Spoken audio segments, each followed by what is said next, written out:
Welcome to the Designing Hollywood podcast in association with the John Campea Show. I am your host, Robert Meyer Burnett.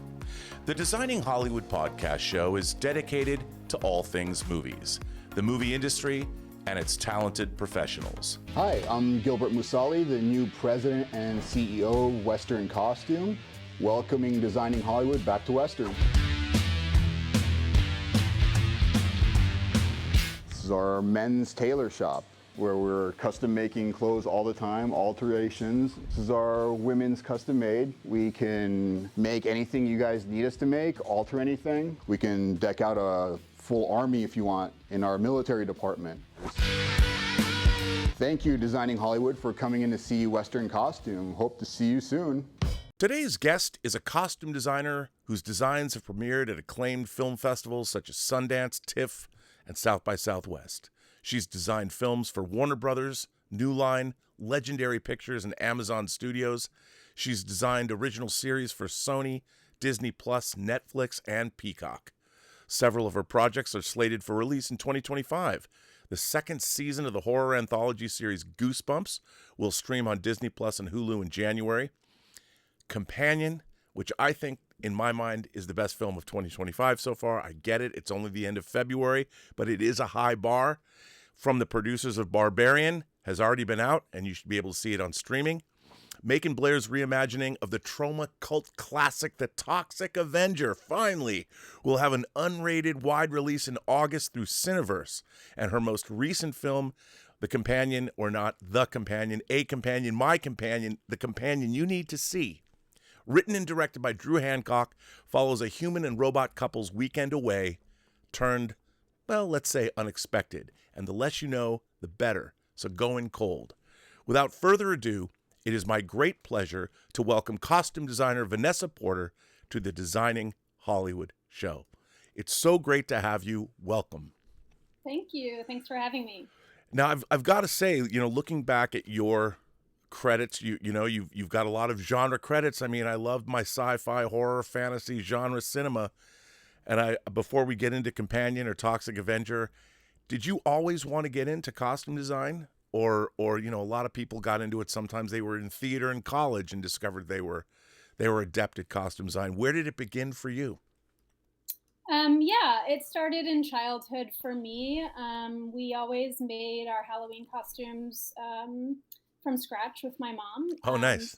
So I think the fascination started there with the idea that you could kind of become these characters just by putting the clothes on. Did you have a favorite kind of character that you leaned into for Halloween? I was almost always Morticia Addams, and we would just remake the costume again every year. But... Nice. What a great character. Yeah. So now, did this carry on? Did you do theater in school? Did you do plays? And did you work on short films? How did your Halloween costumes progress into a career in Hollywood?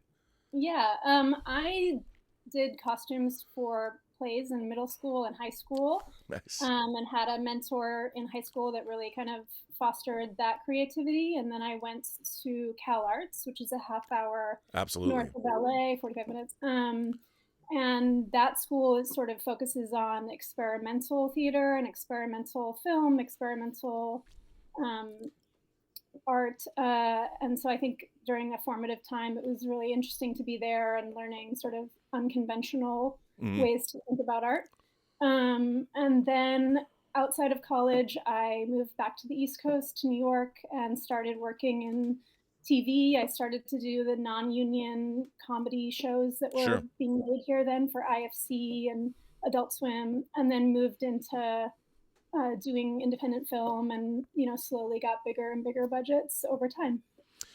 When you began work in the industry professionally, what were some of the things that might have surprised you when you first started to get on set? I mean, obviously film is such a collaborative medium, and I've always said to people that you have every walk of life and every discipline on a film set.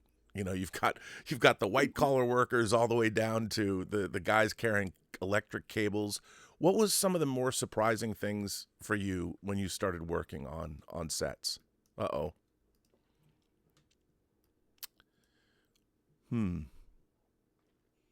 We can go back to that. What were Well, so I what, think you turned black. I don't know. yeah, that was really weird. That was, I don't know why. But Okay. what was some of the most surprising things? I mean, when you first got on sets, what were the lessons that you had immediately learned, and what was it like for you in the costume department when you started to have to interact with cinematographers and production designers and things like that? Yeah, I think it was kind of interesting starting in that time. First of all, I started to work in film in 2008. So first it was sort of getting through strikes and things sort of similar to now. Yeah.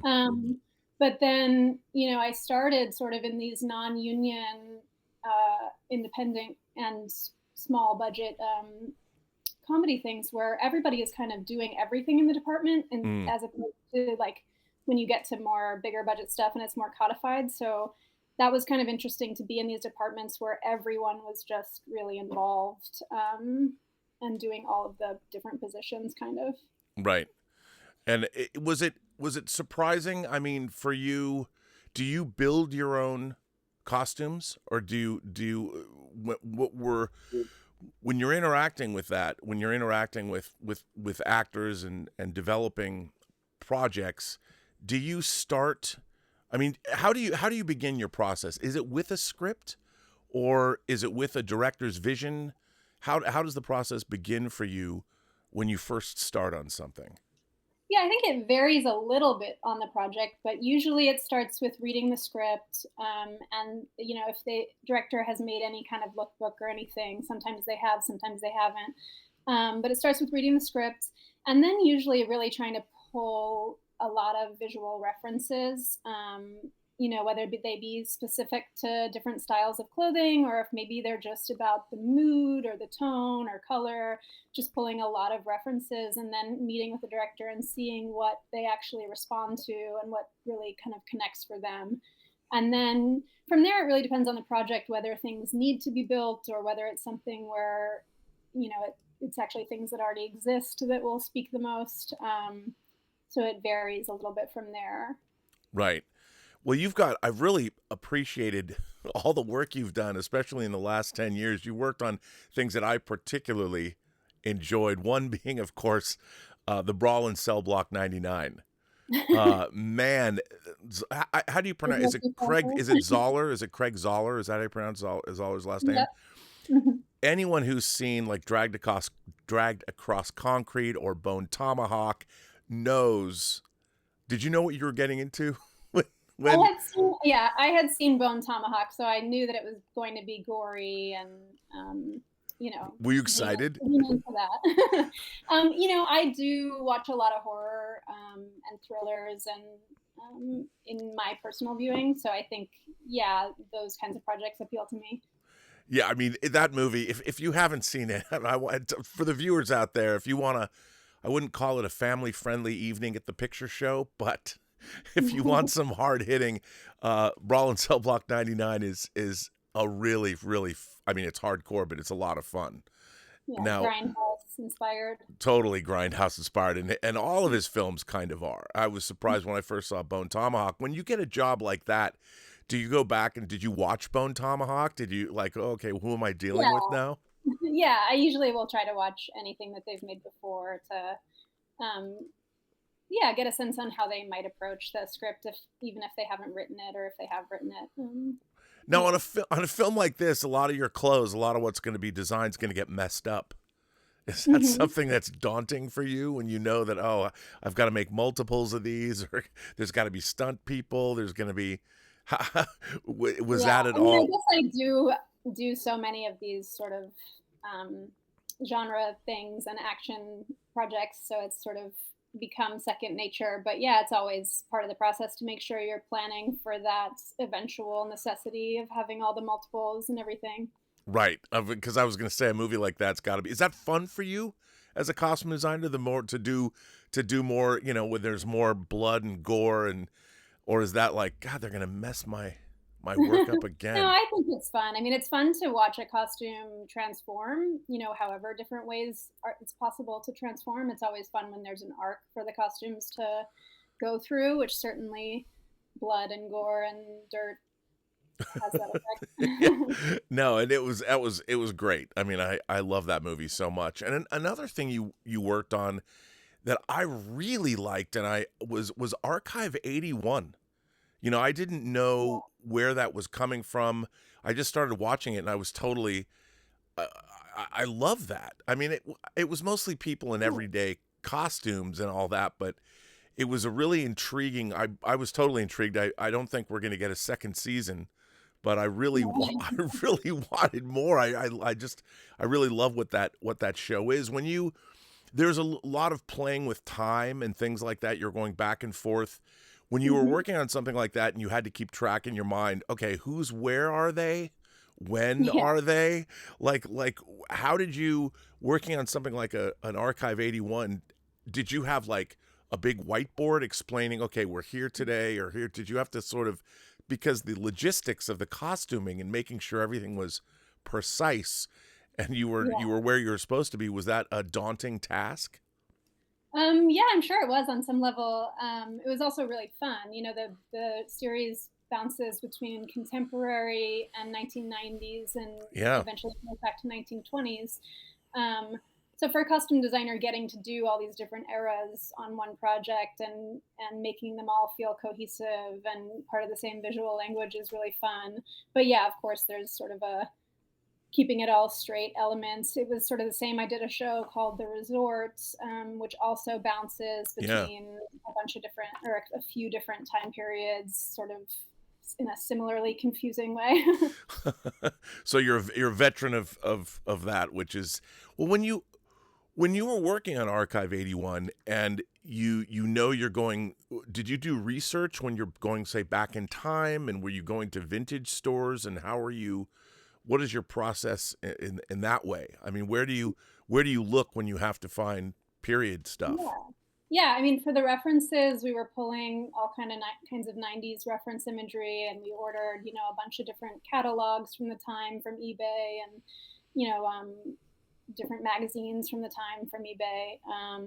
And then in terms of sourcing the clothes, you know, we went to a lot of vintage stores. This show also had a lot of blood and horror and Yeah. violence. We had to either make things or um, you know, use contemporary things that read as 90s. For the 20s, we had to build things if they were going to get bloody. But yeah. When you're working in period, do you think it's more important to have sort of, to make it absolutely period accurate, or do you like to have a little bit of room to have your own flourishes and add designs? Is it more important that the design works best, or if it's the most, or if it's accurate to the period, or can you do a combination of both? I think it's kind of, it depends on the project and it depends on the director. Most of the projects I've done, it's been more important to sort of create the tone and the characters, and it hasn't been as important to make sure it's like to a letter perfect in a historical sense. But Right. they're also mostly genre projects. So I think, you know, if I were to do a really serious period piece about a real time period and a real events of that time, I would treat it differently probably than these genre things that are made up to begin with. Right.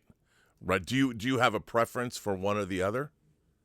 I mean, I always like to have some freedom, so Yeah. that's maybe how I ended up in the genre stuff to begin with. But I think there's room for that in other genres also. Sure. Well, speaking of genre, like after that, you just, well, recently, sort of recently, did the Toxic Avenger, which is of course a retelling of one of our first great superheroes, Lloyd Kaufman and Troma Films, their legendary Toxic Avenger. Like, I have to say, I thought it was insane that they were going to remake the Toxic Avenger for the modern age, but then when I read the credits of who's in it, Kevin Bacon, Elijah Wood, and Peter Dinklage. This was not your grandfather's Toxic Avenger. Yeah, and Um, it's really not a remake. It's right, of course, a there's reimagining. really, yeah, it's really a reimagining. There's I think only really one character that carries over the Toxic Avenger. Of course. But I just, Everything else, yeah. when I heard about this, I couldn't help but smile because I'm like, okay. And I think that, you know, growing up watching cable or a lot of physical media, the Toxic Avenger series was something everybody stumbled across. Well, tell us about getting that job, and it had to have been fun. I can only imagine being on that movie was fun to do. Yeah, it was really fun. And Macon Blair, the director, is just a real creative powerhouse. And he wrote the film as well, right? He wrote the film as well, and his film prior to that had done really well at Sundance. And I can't remember the name of it right now. It also had Elijah Wood. Anyway, it's also a really fun film. Macon Blair's one before that. Anyway, it was really fun. It's talk about creative freedom. There's lots of crazy characters and a lot of wild costumes in this film. We shot it in Bulgaria, so we prepped a lot of the costumes in New York and did fittings with New York actors. Were you in Sofia? Yeah. Yeah, I've worked there myself. I produced a horror film there myself. I loved it there. Were you at Were you at UFO or were you at New Boyana Studios? Or were you not at neither? I think it was UFO or something. Yeah. That's where we were too. Yeah. So that was an interesting experience for me. I hadn't done really an international project before that, not a full feature. And yeah, just the experience of getting things made there. They have all these factories where they can make things really quickly in a way that we don't here. So that was really cool. Yeah. Yeah, and it's just a really fun project. And then it had a really long road after we finished it to getting distribution and sort of getting out there. And it's going to be in theaters in August, which is exciting. Yeah, I mean, I'm really when you were working on something like that, did you go back and look at the original films for inspiration, or were you?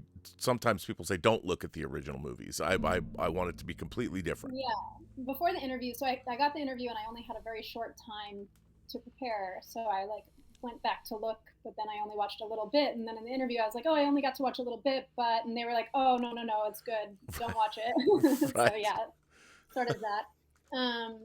But yeah, I hadn't ever been like a Troma fan. Yeah, it's hard to be, to be fair. But then you kind of get into the whole lore and ethos of it, and it's kind of exciting. So.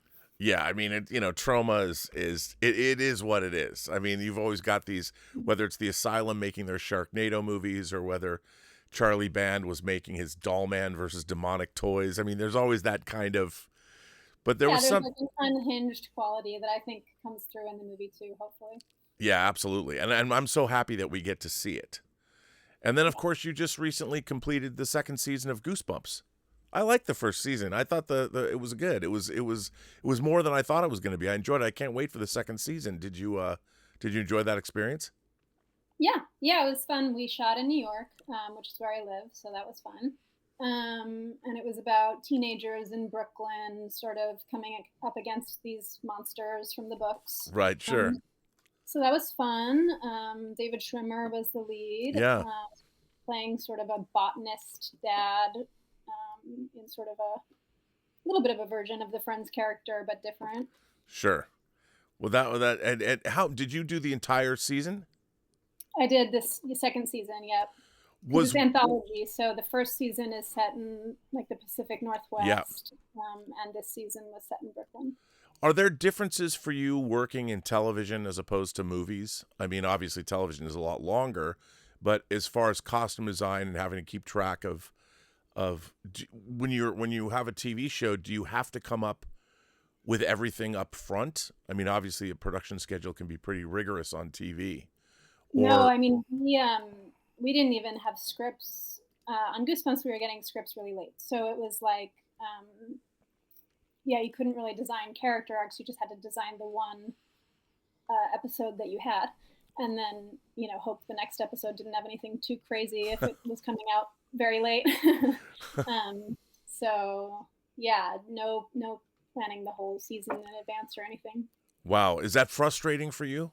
If you can't, I mean, you're under the gun. It's like, oh my God, we got a script now. We have to run 100 miles an hour to catch up. Yeah, I mean, luckily the producers on that were really supportive. So when we needed extra resources or whatever was needed to make the crazy asks happen, we were able to, get the extra help and everything. So that's what makes the difference for that. Right, and I'm looking forward to. I haven't watched it. Is it airing yet? I saw I saw the Yeah, Sherman yeah, it's poster. on It's Disney Plus and Hulu now. yeah. So I haven't. I'm so behind catching up with my shows, or these shows, or anything genre related. And there's so much of it now. There used to be none of Yeah. it, but now it's. Well, this brings us to the movie I've been dying to talk to you about, Companion, and it was a film that I was eagerly awaiting, and it's one of those joyous times when you go into a theater and it exceeded all of my expectations, because I'd said to you I'd read the script, and a lot of the times when you read a script, sometimes the execution doesn't pull it off. But in this case, I thought the script was great already, but the execution exceeded my expectations. Like, I was always thinking to myself, where are they going to shoot this? I mean, the movies, you got to find the perfect house, and it's got to be visually interesting. It's got to be cinematic. And I thought first of all, they nailed that. But Yeah. what was it like for you to come on to this film, and what were your first impressions of the script when you read the script for the first time? Yeah, I loved the script. I thought it was such a wild ride. There's so many twists and turns that you don't see coming, even when you think you've figured out the turns. Yes, Only one exactly. will pop up. So that was really fun, and I just really wanted to be a part of it, for sure. It was so good. Now, one of the great things about this film is the cast. I mean, I thought the casting in this movie was impeccable. I mean, obviously Sophie Thatcher is amazing, but Rupert Friend as Sergei, I was like, Yeah, wait, kind of what? an Who? unexpected one. Yeah. I mean, that had to be that was kind of a leap for both for both the director Drew Hancock, who wrote and directed the film. I mean, when you have a character like Sergei, who obviously over the top, and you Yeah. have an actor playing against type. How much fun is that for you? And how much development? Like, did you talk to Drew about what you expected or what he expected from the Yeah. character? And when Rupert Friend came in and started developing this, I mean, everything from the haircut to the accent. I Yeah. mean, chef's kiss. Yeah, What was it Sergey like? was interesting. Yeah, because at least on the page, at least for me, and I think some of the other collaborators, we kind of automatically pictured somebody who was, not classically attractive and would be sort of, unappealing, in so many ways. But then Rupert was cast, who is very classically attractive and very Yes, charming. So then the design challenge became, how do we make this very appealing person not appealing? right. Um, and we did that with a mullet, and the body hair that we added, and I mean, this is all not my department, but yeah, we started. So the robots in the film are kind of pulled from 50s and 60s references, and the Sure. humans are pulled from contemporary references mostly. And then, so Rupert, we wanted to feel out of place with both groups. So we kind of pulled from 70s, 80s, 90s kind of references Right. for him to make him feel sort of like another category of person. Yeah. You did a great job. What a great character. And that's really interesting to hear you say that about the robots being of another time period. I mean, one of the things I wanted to ask you about is the idea of having a companion robot that is designed to be what I guess the male gaze, or because there's all, I would assume that there's we don't really see what women want out of their companion robots in the movie, but Maybe in a from the male, both the straight and gay male perspective, it was really interesting to see how you portrayed that. When you're designing for that, what was the philosophy behind? Was it just like a 50s or 60s vibe? When you started to dress Sophie Thatcher, it has to be from Jack Quaid's, his character's perspective, from Josh's perspective. Yeah. How did you start philosophically? Where did you begin for that? Yeah, so it was interesting to design this character, Iris, because she doesn't pick her own clothing, Right. Which I've never done a character that doesn't choose their own clothing. So the conceit is that the Empathics Robotics company, builds these robots to any specification that the customer wants in terms of how they look, what their personality is, what their intellect levels are, and how they dress. So the idea was that you could buy a package, different packages of the wardrobe, and that they would be based on sort of archetypes or fantasies or tropes. So Iris's is the girl next door trope, which isn't in the script. That's something that we developed. Yeah, I was going to say, because that was what I was really interested to ask you about. Now, I thought that's a great idea. Now, how did Drew? Was he open to that? I mean, you're now, Yeah. because I would imagine, because it's not in the script, like you said, it was something you had to come up with. Yeah, it's not explicit in the script, but kind of came about through conversation between he and I think.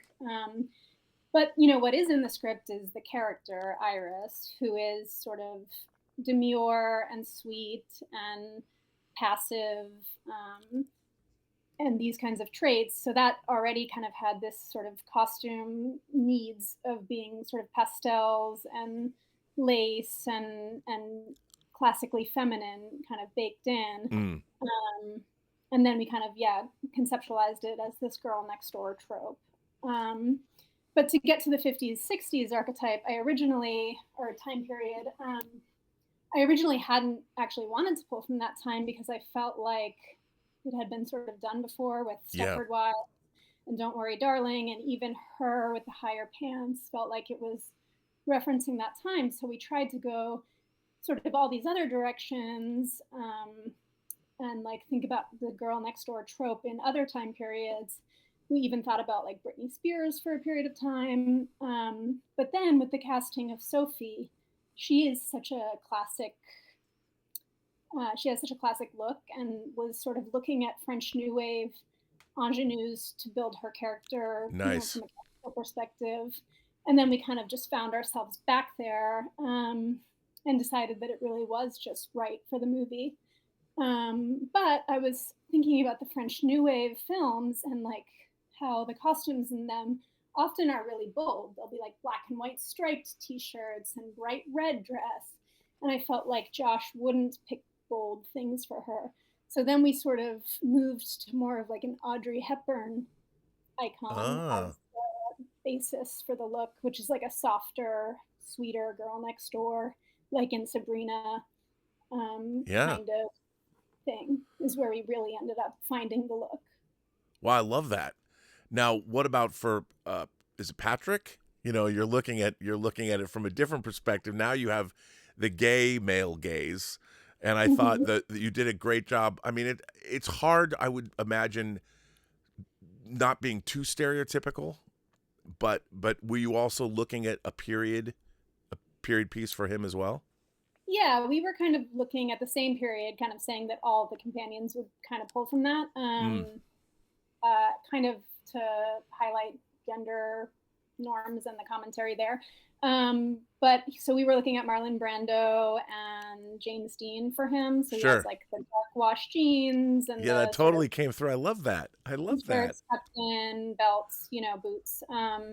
So yeah, that was sort of what we were looking at for him. And thinking that Eli wanted this. So we were thinking his archetype would be sort of the bad boy archetype, and that Eli wanted this strong man's man, bad boy character for his partner.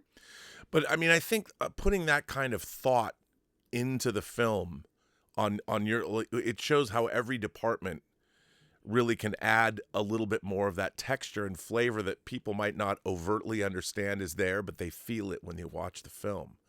And that's what I really felt watching Companion, that it was very controlled.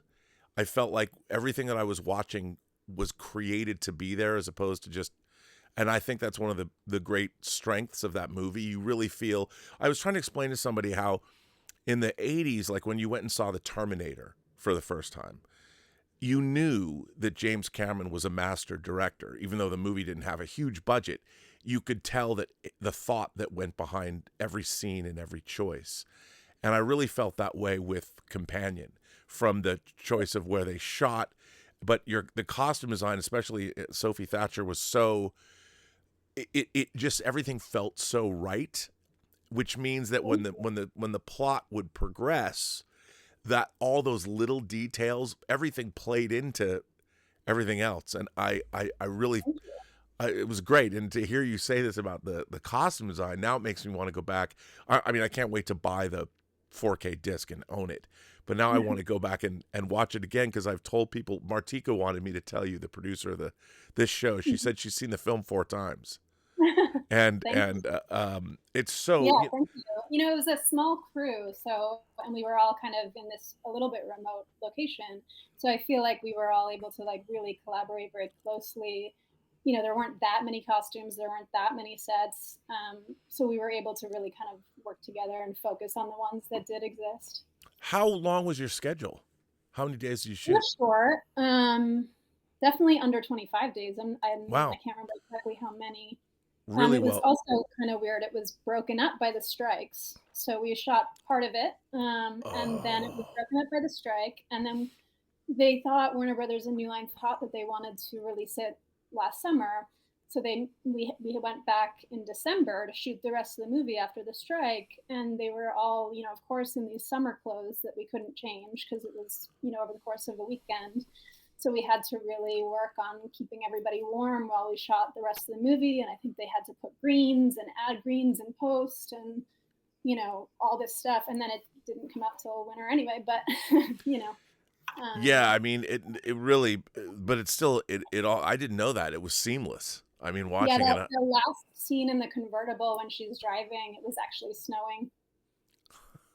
God, that's crazy. Now, you know what, I think that Jack Quaid, to me, it's been really fun to watch him. I mean, he's certainly, over the last couple of years, between The Boys, you know, he's doing a voice. He did a voice in the animated Star Trek series Lower Decks, and then he went live action with that show on Strange New Worlds.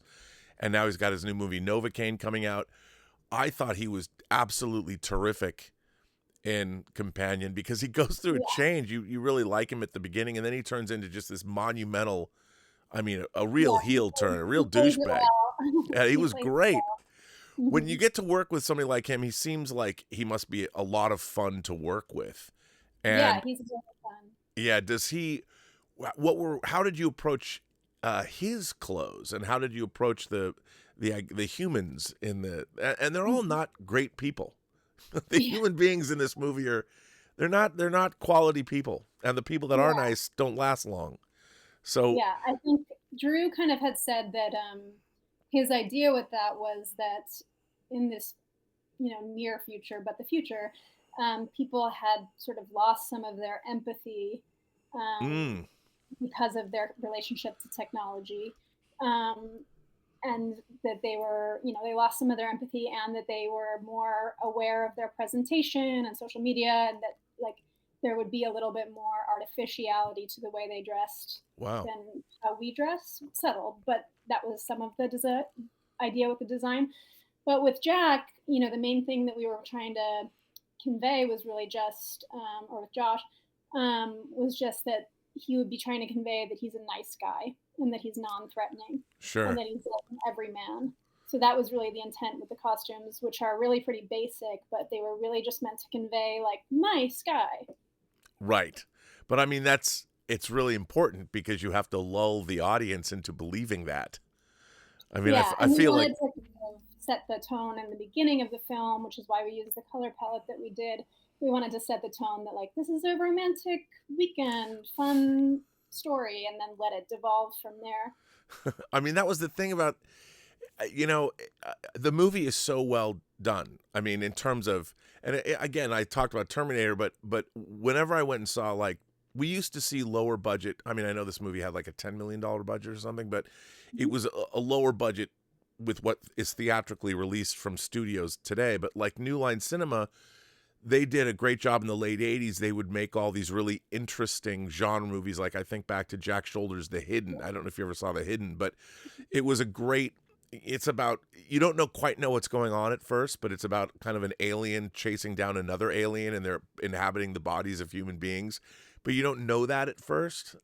And the movies were so much fun, and they delivered, even though they weren't $100 million blockbusters, but you had just as much fun sitting in a theater. And when I was watching this movie, I thought to myself, I'm like, you know, we don't get these kinds of genre films anymore, but these were the bread and butter. I mean, people would see them in the theaters, then they'd rent them over and over again on home video. And I was thinking that, Drew Hancock, I think he's a friend of Zach Krieger, who made Barbarian. Mhm. And Barbarian was another one of those movies where you go and you're like, what is this movie about?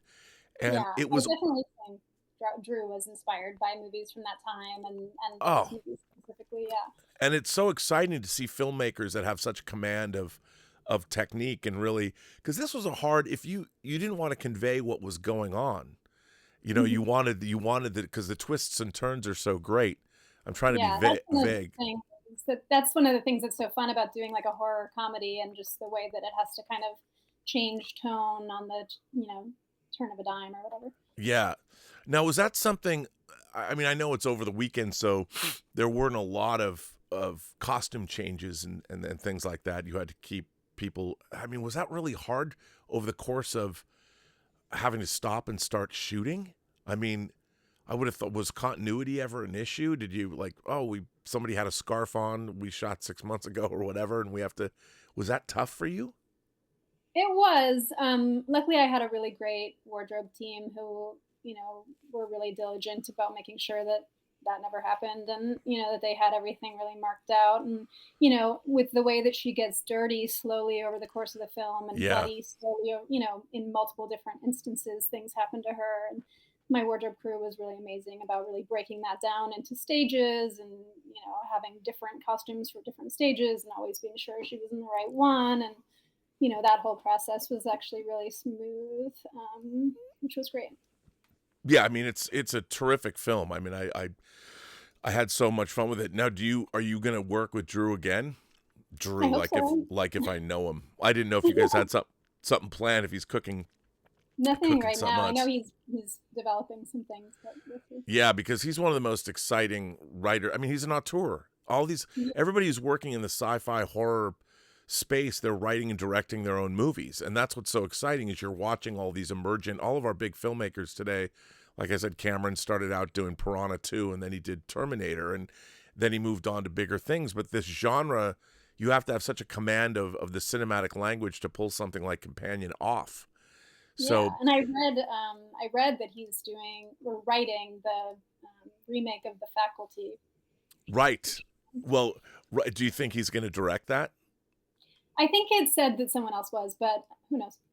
Yeah, I mean, that when I read that, I'm like, yes. I mean that, but that's what you want to see. I mean, but more original work from him too. I mean, The Faculty, sure, that was actually a pretty fun film in itself. I'd love to see what he's going to do with that, but that'll be fun. I mean, that'll be a big costume job when you're at school like that. But so for you, where would you like to see yourself go? Like if you had a dream costume project, would it be a big period piece, or would it be something in the future?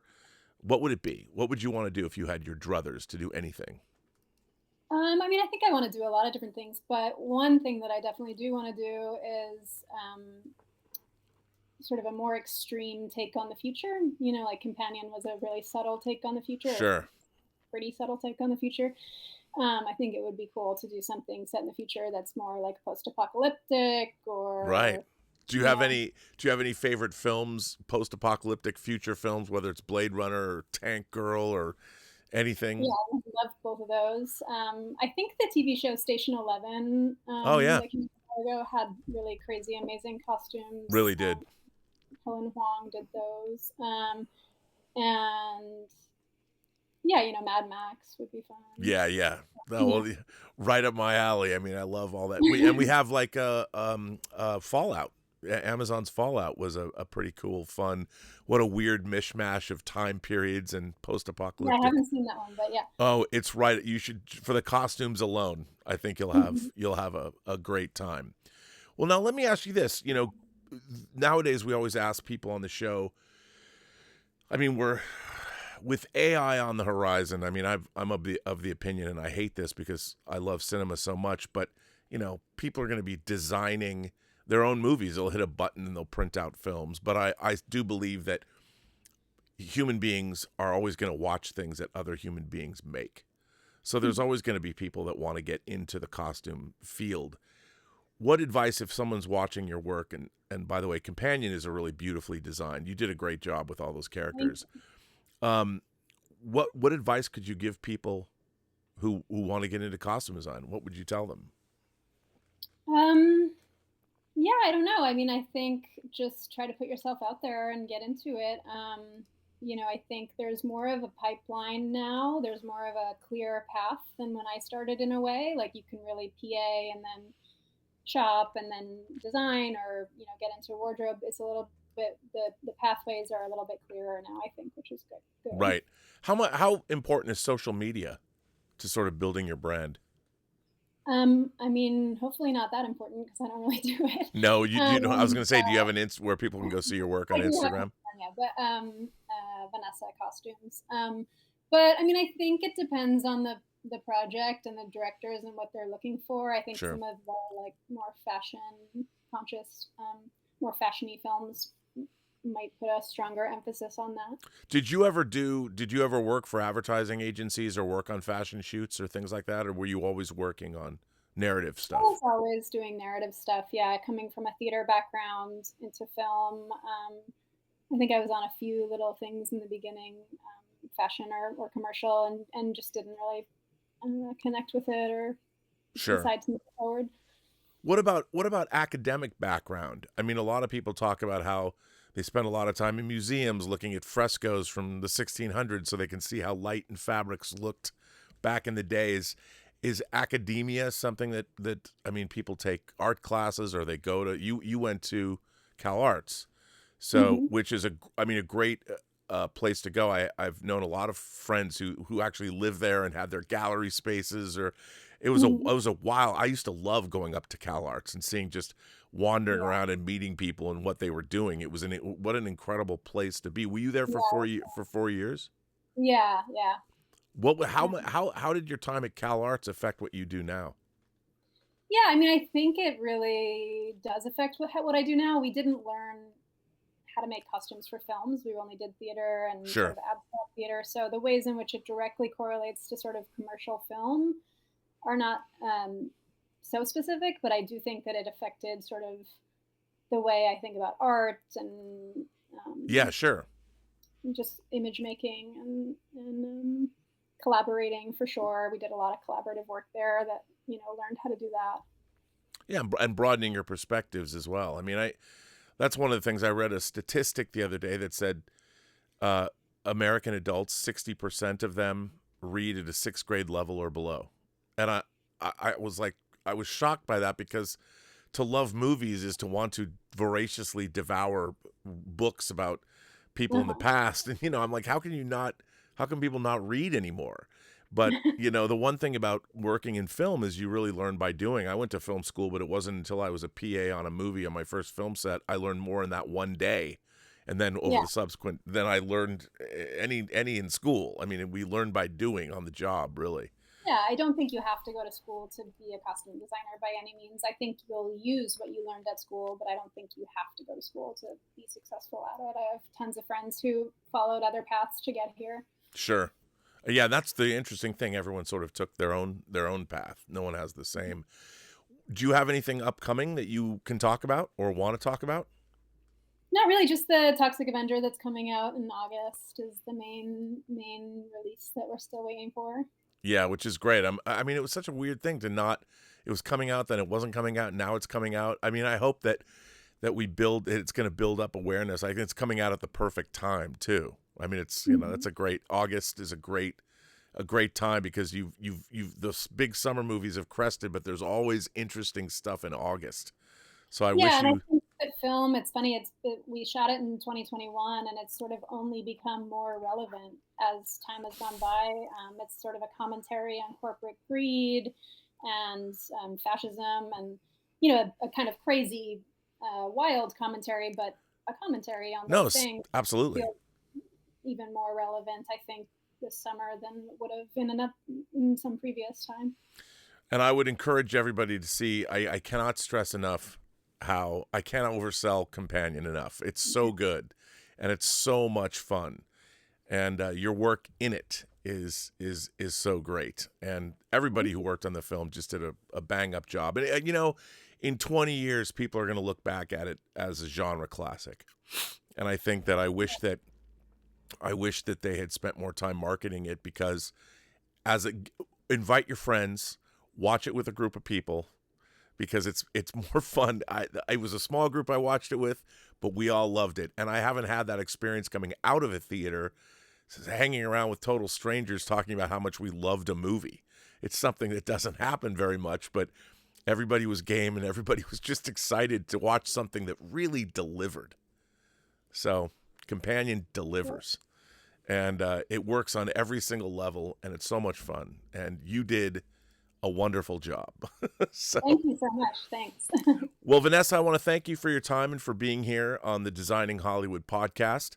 And again, Companion, great stuff. And Toxic Avenger coming out August of 2025.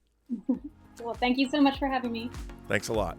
A special thank you to founder and executive producer Martika Ibarra, co-founder, costume designer, the legendary Marilyn Vance, and of course, John Campea from The John Campea Show.